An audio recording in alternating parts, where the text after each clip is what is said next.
With the leader of Clan Ordo dead and the Mandalorians as a whole posing an ever-present danger, Revan asked his friend Canderous to don the mask and unite his people as Mandalore the Preserver in the hopes of rebuilding their strength so they might one day fight in defense of the Republic. Reluctantly accepting the role, Canderous returned to his people, relaying a false story about an attack from another clan to explain the death of his wife and comrades. He then took over leadership and began his campaign to unite, preserve, and strengthen the Mandalorians. Revan and T3M4 meanwhile departed aboard the Ebon Hawk, traveling to Nathema, a world mentioned on the Datacron from Rekiad. But upon arrival, the Jedi suffered a momentary sensory overload as his memories of the planet returned.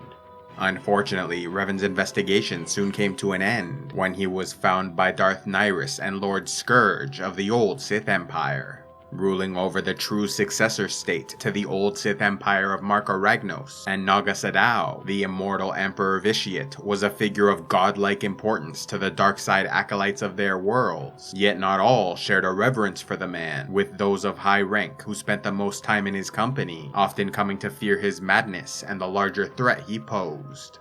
Despite ruling without equal for over 1,000 years, some, including several members of the Emperor's Dark Council, still hoped he might be overthrown.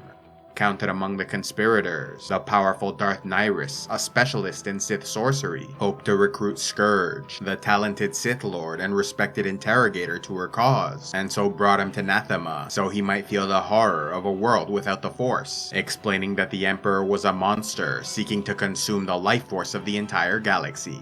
Yet just as they were leaving the system, a ship jumped into orbit above Nathema, and sensing a powerful Force user aboard, they opened fire, causing it to crash land on the planet. Recovering the still-living body of Revan, Nihilus knew him as one of the 2 Jedi captured by Vitiate, and turned into his servants. Realizing Revan must have somehow broken free of the Emperor's influence, they brought him to the compound of Darth Nihilus, where he was drugged, tortured, and interrogated by Scourge for the next 3 years, hoping to extract information they might use in their Sith rebellion. Yet as time passed, Scourge grew increasingly disillusioned with Nihilus, realizing the members of the Dark Council were using their conspiracy against the Emperor as a means to play politics and increase their personal power, but were unlikely to ever take any significant action. At the same time, he was growing increasingly curious about their prisoner, who was proving exceptionally powerful in the Force, resisting even their most brutal interrogation techniques. Eventually, Scourge stopped trying to inflict pain, and instead exploited the man's loneliness by entering into ordinary conversation, both to learn more about him, and in the hopes he might volunteer something of interest. Similarly, the Jedi purposely started to open up, explaining his views and philosophy concerning the Force, in the hopes of manipulating the Sith Lord into helping him escape.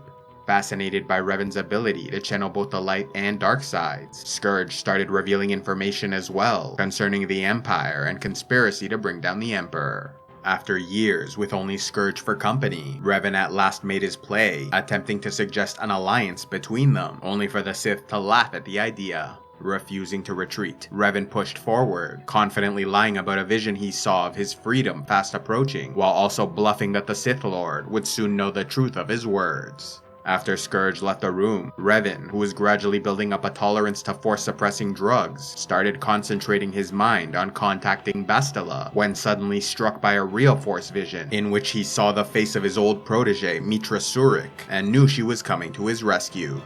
As all this occurred, the loyal droid T3M4 was determined to find his master, and so repaired the Ebon Hawk and flew it from Nathema, where it was found by Mitra Surik, the former Jedi exile, as she began a journey to regain her Force powers and defeat the Sith Triumvirate threatening the galaxy.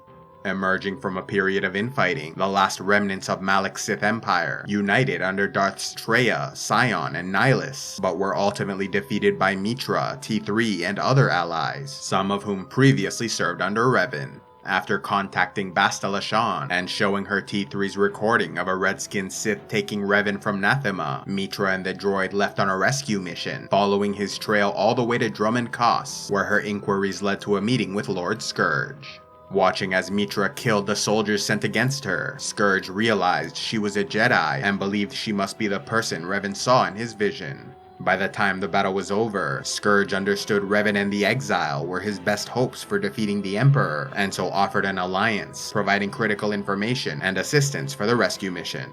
In order to increase their chances, Scourge went before the Emperor and revealed that Nyrus, along with other members of the Dark Council, were plotting rebellion, leading royal forces to attack the traitors. Using the battle as a distraction, Scourge and Mitra made their way to the prison cell, where they found Revan with 2 Sith soldiers, who he convinced to switch sides. Reuniting with her beloved master, Mitra embraced Revan before he received an antidote to remove the drugs suppressing his powers, and the famous mask he wore all those years ago. Yet when the former Dark Lord put on the mask, he was overwhelmed by a flood of memories resurfacing and collapsed to the ground. Darth Nyrus then arrived and immediately killed the 2 soldiers before using her immense powers to defeat both Scourge and Mitra. Taunting them as she prepared a final blast of Force lightning, she waited too long, allowing Revan to rise from the ground, donning his mask to declare, "I am Revan Reborn, and before me you are nothing." Launching a massive burst of purple lightning, Revan absorbed and reversed the attack, consuming Nyrus to leave only a pile of ash. Retreating to a safe location, Scourge, Revan, Mitra, and T3M4 agreed the Emperor must be stopped, and so made a plan for his assassination. Unsure about how their mission would end, Revan spent his last night watching a video of his wife and child on repeat, filling him with renewed determination to ensure the galaxy survived long enough for his son to live a full life. Love Star Wars? Then why not check out Audible, where they have the largest collection of audiobooks available. Sign up now and get a free audiobook along with 2 Audible originals, or else give the gift of membership to someone you know. If you prefer to read your stories, then click on the link to the Kindle Unlimited plan and get access to as many ebooks as you wish. If you haven't already, be sure to check out the Star Wars Old Republic series, including Book 3 exploring the life of the hero Revan after the Jedi Civil War.